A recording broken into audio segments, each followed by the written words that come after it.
Hi guys, welcome back to a new episode of How to Login.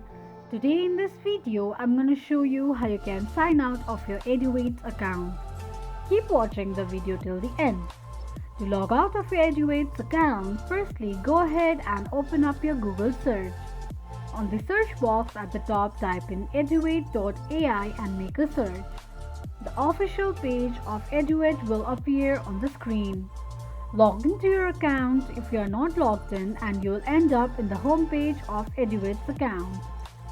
Click on the circle icon at the top right corner of the screen and from the drop down tap on Sign Out option.